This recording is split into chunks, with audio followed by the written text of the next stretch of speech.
Witam serdecznie. Dzisiaj po południu szok, krach na polskiej inflacji trwa dalej. To jest temat przewodni tego wpisu. Oczywiście na samym początku zachęcam do subskrybowania, dodawania komentarzy i dawania lajków, jeżeli uważacie, że te materiały niosą dla Was jakąś wartość. Zaczynamy. Partnerem tego odcinka jest dom maklerski XTB, który oferuje teraz m.in. akcje ułamkowe.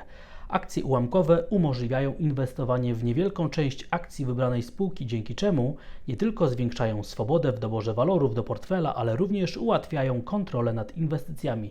Więcej szczegółów w linku w opisie i w komentarzu. Bardzo gorąco to polecam. Andrzej Stefaniak. Szok, krach na polskiej inflacji trwa dalej. Dzisiaj poznaliśmy pierwsze ważne dane dotyczące kwietniowej kondycji polskiej gospodarki.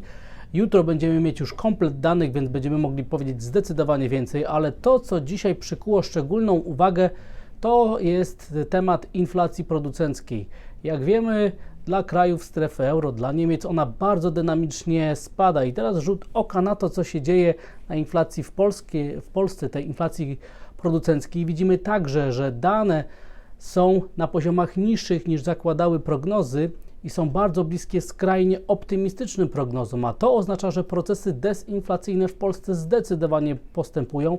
Także to tutaj dobrze widać, mamy dowody jak na dłoni, że procesy dezinflacyjne zachodzą, powielają zachowanie inflacji w krajach zachodnich, a kraje zachodnie oczywiście reagują przede wszystkim na zachowanie węglowodorów, w tym przede wszystkim ceny gazu ziemnego, więc w sytuacji, kiedy teraz w maju cena gazu dalej spada, testuje poziom 30 euro, więc jest ogromnie prawdopodobne, że będziemy świadkami kontynuacji tej bardzo korzystnej tendencji, że być może jak dobrze sytuacja będzie sprzyjała przez zachowanie węglowodorów, może się pojawić nawet tematyka deflacji na inflacji producenckiej, ponieważ jeżeli by tak obliczyć to, co się teraz dzieje na inflacji producenckiej od samego początku roku, to inflacja jest bliska poziomu 0. Jeszcze raz przypomnę, od samego początku 2023 roku, więc jeżeli te tendencje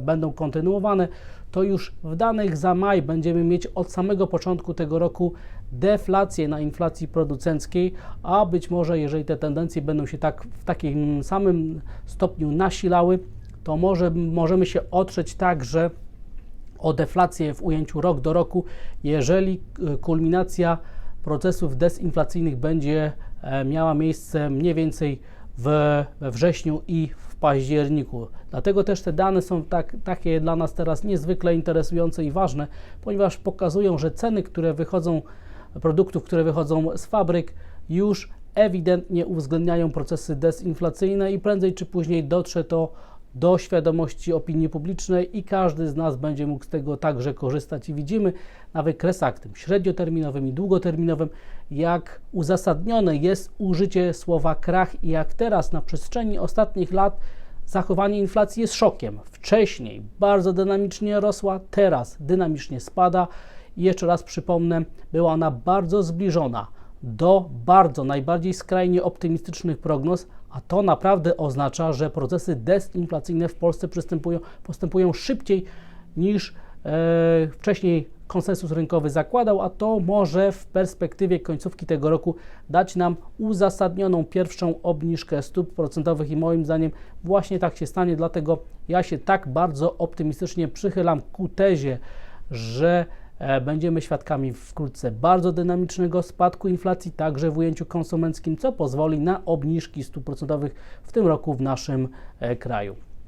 Bardzo ciekawy wykres także widzimy tutaj dotyczący cen skupu płodów rolnych i w tym wypadku także widzimy, jak podaje tutaj mBank, że te ceny dynamicznie spadają, a przed nami dopiero ten okres, który jest niezwykle sprzyjający temu, żeby ceny jeszcze bardziej spadały.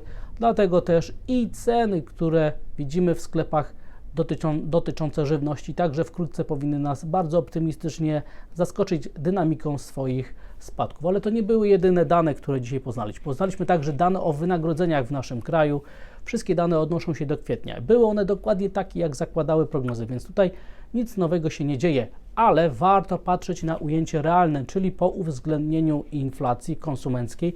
I w tym wypadku ewidentnie widać także to, jak wychodzimy z dołka. I jeżeli inflacja konsumencka faktycznie będzie spadać tak, jak są prognozy, a zachowuje się ona cały czas lepiej niż konsensus rynkowy.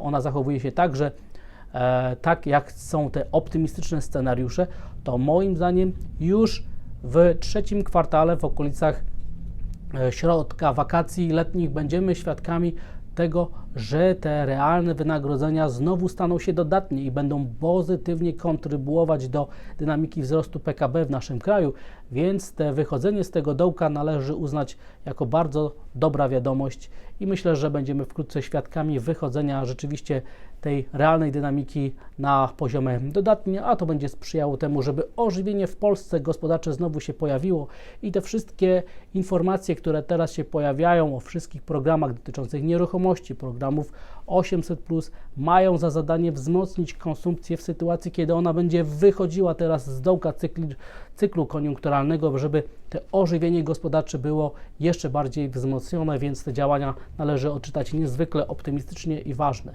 To, co nie sprzyja polskiej gospodarce i źle świadczy teraz o kondycji polskiej gospodarki, to są dane o produkcji przemysłowej. Tutaj ewidentnie widać, jaki czytelny jest wpływ podwyżek stóp procentowych, nie tylko w Polsce, ale także w strefie euro, ponieważ te dane są tak słabe jak skrajnie pesymistyczne prognozy i widzimy to tutaj na tych danych, więc dane ewidentnie zawiodły. I jeżeli jutro zostaną one potwierdzone fatalnymi danymi o sprzedaży detalicznej, no to być może będziemy musieli także obniżyć prognozy co do wzrostu gospodarczego w drugim kwartale, chociaż to oczywiście pierwszy miesiąc całego drugiego kwartału, ale te dane ewidentnie będą fatalne i będą źle sygnalizowały kondycję polskiej gospodarki teraz, że polska gospodarka wciąż będzie szukała swojego dna, dlatego te dane, które jutro poznamy o godzinie 10 o sprzedaży detalicznej, będą tutaj dla nas niezwykle ale to bardzo istotne. Widzimy na wykresie, jak w ujęciu rok do roku się to zachowuje i jak zachowuje się indeks produkcji przemysłowej, to także ma dla nas duże znaczenie. A jak zachowują się aktywa, czy one na to reagują? Widzimy na rynku złotego, zupełnie się rynek tymi danymi nie przejmuje. Naprawdę, drodzy Państwo, jak widać na przestrzeni wydarzeń w ostatnich miesiącach, w ostatnich nawet latach, to, co się dzieje w polskiej gospodarce, nie ma praktycznie większego znaczenia na wycenę polskiego złotego, ponieważ liczą się przede wszystkim przepływy do albo od amerykańskiego dolara. Ja osobiście daję około 80, nawet do 85% wagi w całej sile albo słabości złotego wynikającej z zachowania euro-dolara, czyli słabości albo siły amerykańskiej waluty. Więc naprawdę dane nie mają większego znaczenia, czy też przyszłe decyzje nie mają większego znaczenia. Liczy się tylko to, jak globalna percepcja inwestorów widzi słabość albo siłę amerykańskiego dolara i to teraz jest główny czynnik, który sprzyja krajowej walucie. Widzimy to, jak bardzo dynamicznie złote się umacnia względem euro, amerykańskiego dolara. Widzimy także, że cały czas polskie obligacje dziesiątki nie są w stanie przekroczyć poziomu 6%, a to moim zdaniem jest sygnał siły popytu na krajowe aktywa, przede wszystkim na polskie obligacje. I widzimy także ważne wydarzenie na rynku akcyjnym, ponieważ pierwszy raz od kwietnia 2022 roku indeks WIG20 przekroczył poziom 2000 punktów, więc hossa trwa. Jeżeli dzisiaj zakończymy nad tym poziomem sesję, najlepiej na świecy bez większego górnego cienia, to rynek zobaczy, że hossa dociera także do dużych spółek i jest ogromna szansa kontynuacji ruchu w górę w kierunku oporów 2400-2500 punktów. Warszawska giełda będzie miała perspektywę ponad nawet 20% na wzrosty. Więc te wydarzenia, które się dzieją teraz na naszych oczach, mają bardzo duże znaczenie, ale ja cały czas przywiązuję oczywiście do scenariuszy prowzrostowych większe prawdopodobieństwo niż 50%, ale sygnałem negatywnym jest ten obrót, który jakby nie chciał podążyć za wzrostami i cały czas wygląda na to, że jest bardzo niewielki, no ale oczywiście zachowanie cen aktywów jest tutaj dla nas najważniejsze i to wybicie, które widzimy, jeżeli zostanie utrzymane i zatrzymane, będzie miała bardzo duże znaczenie. Jestem też ciekawy, czy jeżeli się zamkniemy nad poziomem 2000 punktów, przeniknie to także do świadomości medialnej dla działów innych niż gospodarka w różnych mediach, ponieważ jeżeli tak się stanie, może być to kolejny sygnał ostrzegawczy, a jeżeli te informacje o tym, że WIG przekroczył poziom 2000 punktów, zostaną tylko w mediach, w działach poświęconych gospodarce, to moim zdaniem tutaj żadne negatywne sygnały płynące z mediów nie będą miały tutaj negatywnych konsekwencji, ponieważ otwarta będzie perspektywa do dalszych wzrostów i ja osobiście spodziewam się, że właśnie giełda papierów wartościowych rozpoczyna teraz wspinaczkę ku nowym maksimum, hossy ku oporom, które były w ostatnich latach obserwowane, czyli 2400-2500 punktów, więc jestem bykiem. I w tym miejscu chciałbym szczególnie podziękować osobom, które wsparły kanał. Chciałbym podziękować za to, że wyraziły swoją wdzięczność mojej pracy. Przede wszystkim Maciejowi Drobniuchowi, aż 5 razy. Chciałbym mu podziękować, Markowi Siklickiemu. Chciałbym Magnusowi Haraldsonowi podziękować, użytkownikowi Bala, użytkownikowi Darkowi Łowinowi, Łukaszowi Gorzyńskiemu, użytkownikowi M2M Tester i użytkownikowi Washing Machine. Szczególnie dziękuję tym osobom i cieszę się, że moja praca przyniosła Wam jakąś dodatkową ekstra wartość. I dodatkowo w tym miejscu, drodzy Państwo, zachęcam do nowego specjalnego materiału, który jest tam podlinkowany na dole w opisie i w komentarzu, dotyczącym tego, co się dzieje teraz ze sztuczną inteligencją, która podgrzewa nastroje rynkowe. Czy sztuczna inteligencja to jest moda, czy to jest zmiana pokoleniowa, to jest niezwykle istotne, żeby zrozumieć teraz te wydarzenia, które się dzieją na naszych oczach. Co nam mówią wydarzenia, które się dzieją teraz w otoczeniu rynkowym, czy mają bardzo duże znaczenie, czy też nie, jak należy interpretować te dane makroekonomiczne, które spływają do nas i oczywiście co się dzieje teraz na rynku walutowym, czy nie dochodzi czasem do zmiany tendencji, które obserwowaliśmy w ostatnich tygodniach. Warto się z tym materiałem zaznajomić, on jest tam podlinkowany na dole w opisie i także w komentarzu. I przejdźmy teraz do rynków międzynarodowych, ponieważ zadaniem indeksów giełdowych, a na nich się teraz będę skupiał, zadaniem tych indeksów giełdowych będzie odpowiedź na pytanie, czy te wybicia z ostatnich godzin, z ostatnich dni będą kontynuowane. Czy indeks Standard & Poor's ostatecznie wyjdzie nad poziom 4200 punktów. Jeżeli tak się stanie, wybicie górą stanie się faktem, otworzą się perspektywy do dalszych wzrostów. Czy indeks DAX wyjdzie na nowe maksima wszechczasów, nad maksima sprzed paru lat i czy tutaj także tendencje wzrostowe będą bardziej prawdopodobne. Czy indeks DAX będzie cały czas poruszał się za wartością euro, czy też zacznie się decoupling między zachowaniem waluty a indeksem giełdowym, to jest także dla nas ważne. Czy indeks dużych europejskich spółek także wybije się na swoje nowe maksima wszechczasów, więc obserwujmy, co się dzieje na giełdach w całej Europie. Widzimy także popyt na ryzyko, nawet na giełdzie w Grecji, która wychodzi na swoje najwyższe poziomy od 2014 roku. Co prawda do maksimów sprzed wszystkich kryzysów brakuje nam nieco ponad 80%, ale oczywiście tendencja wzrostowa także jest widoczna na giełdzie w Grecji. I w tym momencie chciałbym jeszcze dodatkowo zwrócić szczególną uwagę na interesujący raport statystyczny pokazujący, jak zachowywały się indeksy giełdowe, indeks szczególnie Standard & Poor's na przestrzeni wielu ostatnich lat, ponad 70 lat badań, kiedy w pierwszych 100 dniach sesyjnych rósł więcej niż 8%. I właśnie tak się teraz dzieje, ponieważ od samego początku tego roku przez 100 sesyjnych dni giełdowych rośnie indeks Standard & Poor's o 9,1%. I co się okazuje, drodzy Państwo? Jest ogromne prawdopodobieństwo, że do końca roku indeks giełdowy będzie kontynuował tendencję wzrostową. Jest aż 87% prawdopodobieństwa, że będziemy wyżej niż jest to teraz, niż miało to miejsce na samym początku tego roku.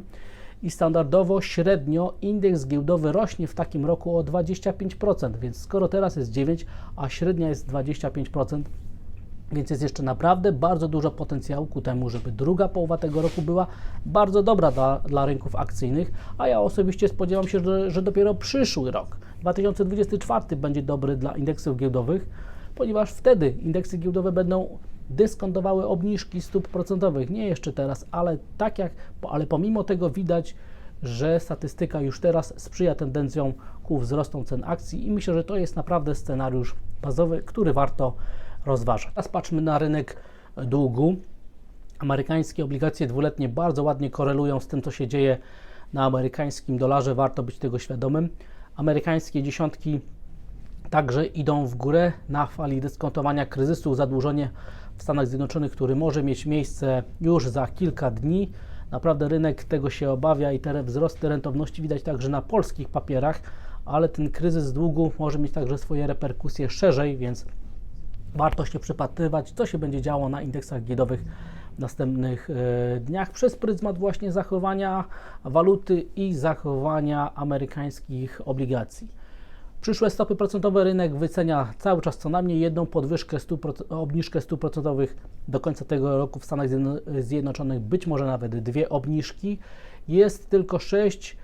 W rynku jest tylko 6 punktów bazowych następnej podwyżki stóp procentowych, więc zmniejsza się szansa na to, że będzie następna podwyżka stóp procentowych w Stanach. Naprawdę są ogromne szanse, że po letnich wakacjach będziemy świadkami już obniżek stóp procentowych i to jest scenariusz bazowy cały czas, pomimo tego, co się teraz dzieje.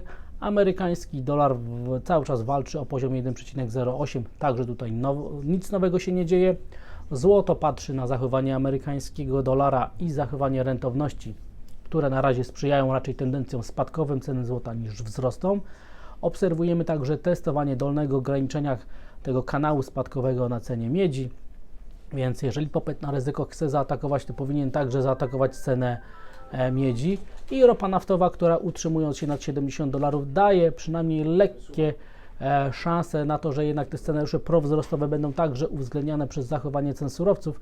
No i moim zdaniem taka jest interpretacja sytuacji na rynkach surowcowych, plus na koniec Bitcoin. A Bitcoin, jak widzimy, też jest na niewielkiej zmienności, czeka na wydarzenie, czy będzie odbicie od średniej 200-sesyjnej. Na wykresie tygodniowym, czy też będziemy przebijać poziom $26,000. Te ostatnie minima mają ogromne znaczenie. Pamiętamy, co się dzieje. No i zobaczymy, czy ten Bitcoin zacznie także wskazywać na popyt na ryzyko na indeksach giełdowych, ponieważ od czasu do czasu Bitcoin jest wyśmienitym narzędziem, który wyprzedza koniunkturę na indeksach giełdowych, ale na chwilę obecną w ostatnim czasie się troszeczkę rozjechały te korelacje intradayowe nawet i Bitcoin już nie jest aż takim idealnym wskaźnikiem tego, co się może wkrótce wydarzyć na indeksach giełdowych. Ale warto zwrócić uwagę, że od czasu do czasu taka zależność występuje, ale moim zdaniem do czasu utrzymania nad tą średnią 200-sesyjną na wykresie tygodniowym, to jednak scenariusze prowzrostowe mają większą szansę na realizację i materializację niż 50%. I w tym miejscu jeszcze raz zachęcam do specjalnego raportu, który jest tam podlinkowany w opisie i w komentarzu odnośnie sztucznej inteligencji, odnośnie tego, czy sztuczna inteligencja, która podgrzewa teraz rynkowe nastroje, to jest moda, czy tylko chwilowe, czy już w ogóle zmiana pokoleniowa, która doprowadzi do rewolucji na rynkach finansowych, o tym, co nam mówią dane makroekonomiczne ze świata oraz co nam mówią waluty i co dalej z rynkiem walutowym, jak interpretować te wydarzenia, które się teraz dzieją na rynkach walutowym dla szerokiego rynku. Dziękuję za odsłuchanie tego materiału. Zachęcam do subskrybowania, dodawania komentarzy i dawania lajków, jeżeli uważacie, że te materiały niosą dla Was jakąś wartość. Widzimy się i słyszymy jutro o poranku. Wszystkiego dobrego, a dzisiaj życzę dużej dodatniej stopy zwrotu. Pozdrawiam. Jeśli uważasz, że moja praca ma sens i jakoś Ci pomogła, to pod filmem kliknij w podziękuj, a potem kup i wyślij mi premię. Bardzo dziękuję za docenienie. Andrzej Stefaniak.